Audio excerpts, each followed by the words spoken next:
warahmatullahi wabarakatuh. Perkenalkan, nama saya Fani Aterawati dari Program Studi Pancasila dan Kewarganegaraan Fakultas Keguruan dan Ilmu Pendidikan Universitas Sriwijaya. Video ini saya buat untuk memenuhi tugas mata kuliah saya, yaitu Politik Internasional. Baiklah, pada video kali ini saya akan membahas tentang organisasi politik internasional dan regional. Nah, yang pertama, apa sih itu organisasi internasional? Jadi, organisasi internasional adalah sebuah organisasi yang dibentuk oleh masyarakat dunia dan merupakan gabungan-gabungan dari beberapa negara dengan tujuan untuk perdamaian dunia dalam tata hubungan internasional. Dan organisasi internasional juga merupakan organisasi yang dibentuk dan dianggotai oleh lebih dari satu negara dan dibuat dengan sukarela dengan dasar kesamaan. Nah, organisasi internasional itu memiliki peran sebagai wadah untuk menggalang kerjasama dan mencegah intrusi dan konflik antar anggota, merupakan sarana dan menghasilkan keputusan yang disepakati bersama dan saling menguntungkan. Organisasi internasional juga berperan sebagai lembaga mandiri dalam melaksanakan kegiatan sosial, kemanusiaan, dan bantuan pelestarian lingkungan. Selanjutnya, kita akan membahas apa saja sih jenis-jenis organisasi internasional. Nah, yang pertama adalah International Governmental Organization. Nah, jadi organisasi antar pemerintah atau IGOS itu terbentuk karena banyak pemerintah yang membuat organisasi internasional dan ada lebih dari 300 organisasi antar pemerintah di seluruh dunia. Nah, organisasi antar pemerintah ini terdiri dari negara-negara berdaulat. Jenis organisasi internasional kedua adalah International Non-Governmental Organization, yaitu tidak seperti organisasi dari pemerintah yang lain, IGOS itu terdiri dari individu, bukan korporasi atau pemerintahan.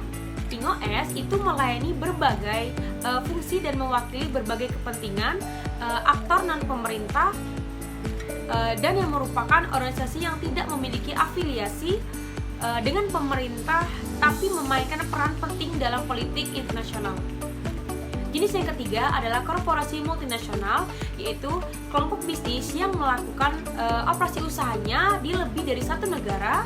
Dalam perkembangannya, itu korporasi multinasional telah mendominasi perdagangan hampir semua komoditas penting di dunia.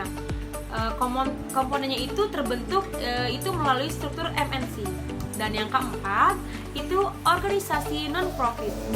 Organisasi non-profit berarti organisasi ini tidak mencari keuntungan materi.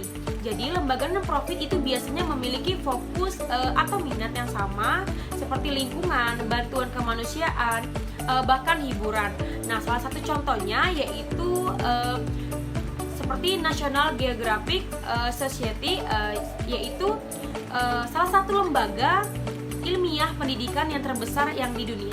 Nah, yang terakhir, yang kelima adalah organisasi lainnya. Seperti beberapa organisasi itu menggabungkan ketiga jenis dari organisasi. Nah, selanjutnya kita akan membahas tentang organisasi regional. Apa sih itu organisasi regional? Jadi, organisasi regional adalah organisasi yang beranggotakan beberapa negara dan mencakup badan geopolitik yang operasinya itu tidak memandang batas-batas negara. Seperti keanggotaannya itu ditentukan oleh batas geografi tertentu, seperti benua atau batas geopolitik seperti blok ekonomi. Dan itu hanya diikuti daerah-daerah KO saja, contohnya seperti aspek ASEAN dan lain-lain. Tujuan dari organisasi regional ini adalah untuk menjadi penyelesaian atas sebuah pendengar setiap masalah di wilayah tersebut. Nah, kita akan membahas salah satu contohnya dari organisasi regional, yaitu ASEAN. Jadi, Asosiasi Negara-Negara Asia Tenggara atau ASEAN itu adalah organisasi regional dari 10 negara Asia, negara dan lingkar Pasifik yang pemerintahnya itu berkolaborasi untuk mempromosikan kemajuan sosial budaya, ekonomi, dan politik di kawasan ini. Jadi ASEAN ini adalah pengamat resmi kerjasama ekonomi Asia dan Pasifik. Apa saja sih tujuan dibentuk dari ASEAN? Jadi ada beberapa tujuan dibentuknya sebuah ASEAN. Jadi tujuan pertama yaitu ASEAN dibentuk untuk mempercepat pertumbuhan ekonomi, pertumbuhan sosial, serta budaya di Asia Tenggara melalui usaha bersama dengan semangat yang setara dan kemitraan. Tujuan yang kedua yaitu ASEAN dibentuk untuk memajukan perdamaian serta stabilitas regional di kawasan Asia Tenggara dengan menghormati supremasi hukum dan patuh pada prinsip PBB. Selanjutnya adalah ASEAN itu dibentuk untuk memajukan kerjasama, rasa saling membantu, dan mempererat hubungan internasional.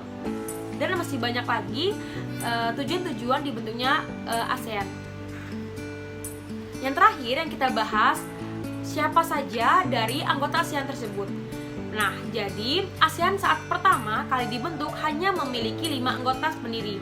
Tapi sekarang dia sudah memiliki beberapa, yaitu kita sebutkan yang pertama yaitu Indonesia itu sebagai negara pendiri, Malaysia sebagai negara pendiri, misalnya Singapura sebagai negara pendiri, Filipina sebagai negara pendiri, Thailand sebagai negara pendiri, Brunei Darussalam itu bergabung pada 7 Januari 1984. Selanjutnya Vietnam itu bergabung pada 28 Juli 1955. Selanjutnya adalah Laos bergabung pada 23 Juli 1957. Dan selanjutnya Kamboja itu bergabung pada 30 April 1959. Dan sementara 2 negara di Asia Tenggara yang belum mengikut sertakan diri itu menjadi anggota ASEAN adalah Timor Leste dan Papua Nugini. Nah, baiklah teman-teman, itu saja yang dapat saya sampaikan. Semoga video yang saya berikan ini dapat dimengerti dengan baik. Lebih dan kurangnya saya mohon maaf. Wassalamualaikum warahmatullahi wabarakatuh.